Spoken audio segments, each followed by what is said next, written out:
দেখো একবার আমি ডিডিসির একটা খুব সিম্পল প্রবলেম তোমাদের সামনে তুলে ধরছি। টাইটেলটা হচ্ছে বা অর্থাৎ বইয়ের নাম হচ্ছে wooden chairs and tables. Wooden chairs and tables, এইটার ক্লাস নাম্বার কি হবে?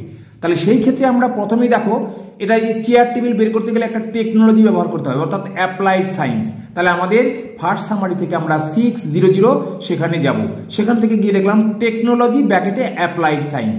তারপর সেকেন্ড সামারি থেকে 680 manufacture of products for specific users. এই যে চেয়ার টেবিলস তো একটা নির্দিষ্ট উদ্দেশ্যে ব্যবহার করা হয়, তৈরি করা হয়, তাই জন্য আমরা 680 দেখলাম।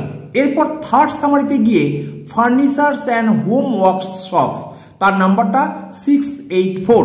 থার্ড সামারি থেকে আমরা 684 ফার্নিচার্স অ্যান্ড হোম ওয়ার্কশপস পেলাম। তাহলে এখানে শুধু ফার্নিচার নেই, ফার্নিশিংস অ্যান্ড হোমওয়ার্কস, আমাদের দরকার ফার্নিচার। তখন আমরা আবার তার সাব ডিভিশন সার্চ করে পেলাম 684.1 ফার্নিচার। এবার ফার্নিচার কিসের? স্টিলের, আয়রন অর উডেন? এখানে উডেন, তাহলে আমার উডেন দরকার। তাহলে 684.104 এটা হচ্ছে উডেন ফার্নিচার।